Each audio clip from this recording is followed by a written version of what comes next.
What would you say is the difference between dating and courting? I'm going to speculate here.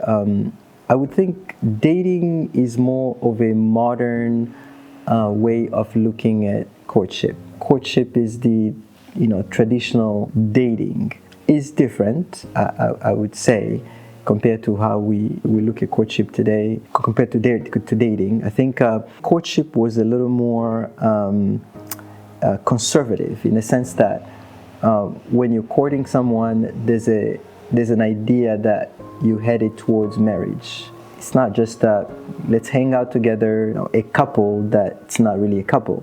Versus dating is open-ended, but courtship, I believe, there's that sense that you're headed towards, towards marriage. It's a little more stricter, I would say. It's a little stricter than dating. It's more conservative. Should Christians date or court?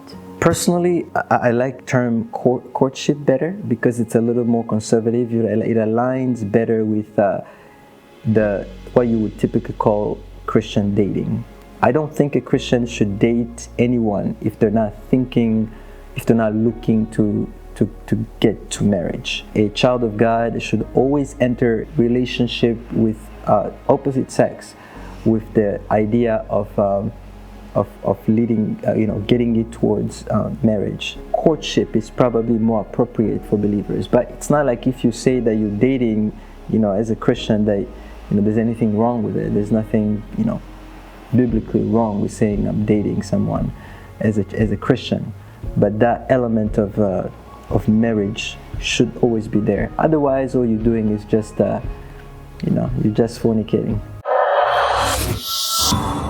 Should there be a deadline on courting? This is my personal opinion. I think any relationship between opposite sex should not last more than 2 years if it doesn't lead to marriage. If you're a brother, you feel like you need 3 more years after dating a sister for 2 years, leave her alone. Let her go her way. Same thing for sisters. I think even 2 years is it's a stretch. If you're a child of God and you're trying to keep yourself, you're trying to preserve yourself, and you're hanging out with a girl or a brother that you love, you have feelings for, you have an attraction for, you're exposing yourself to all kinds of falling, unless you feel like walking in sin is okay to you, because many so-called Christians today feel like they can be sleeping together and be Christians, which is very, very anti-biblical.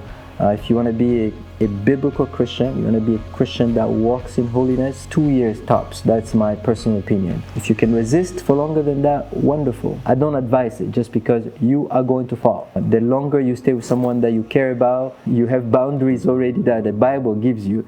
Those boundaries themselves, they will lead you into becoming even more attracted to each other, and you are going to fall.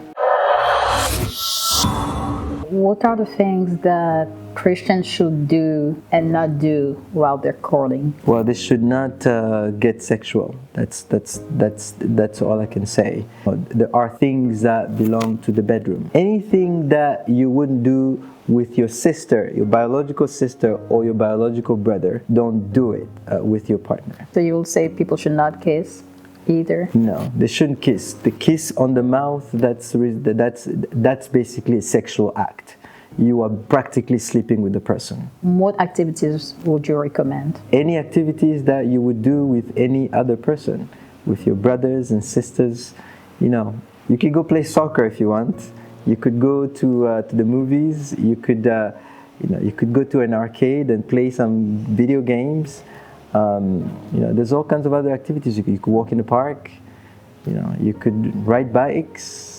There's all kinds of things that you could do. Don't touch the areas that are reserved for people who are married. Sex is reserved for married people. Otherwise, it's adultery, it's fornication, and all that stuff, Is that a problem if I talk to more than one people in the same church? That this question is a general question, because if people hear your voice, they're going to probably think this sister's interested in sisters. So she's asking the questions for everybody. If you're interested in multiple sisters, should you approach them all together or one at a time? Is that the question?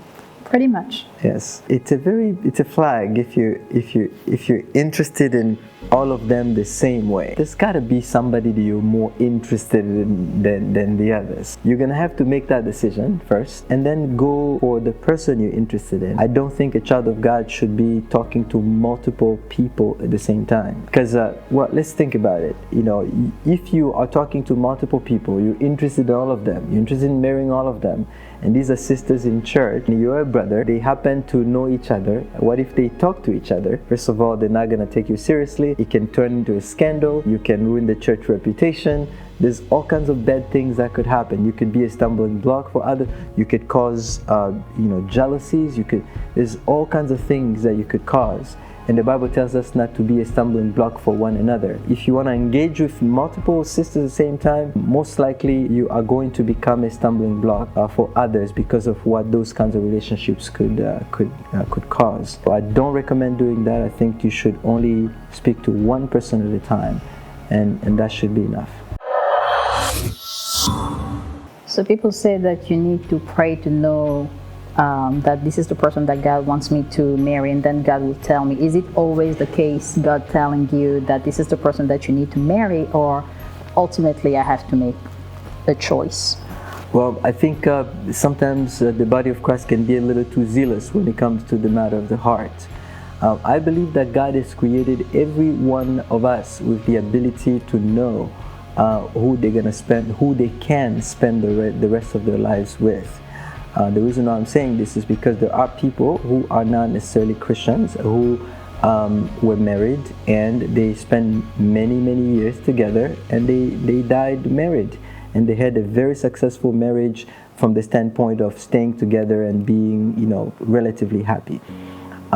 So I believe that what a child of God should do is you choose what your heart likes, what you want, the person that you want to be with, and then both of you as children of God, I'm assuming that you both are children of God, and you go to God and you pray. You say, Lord, we give this relationship into your hands.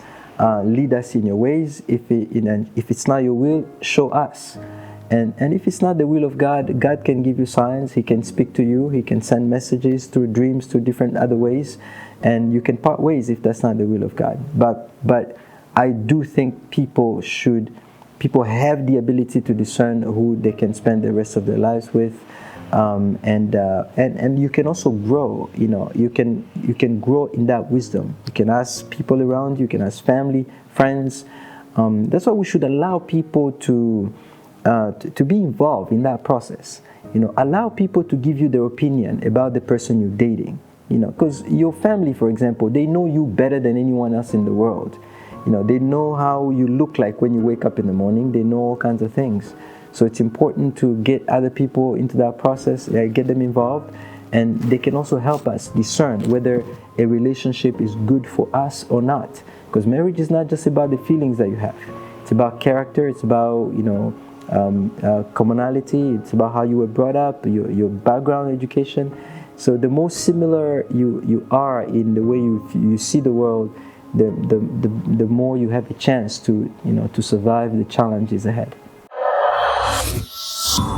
As far as physical appearance, how important would you say that it matters, and how much does it matter? I do believe that physical appearance matters.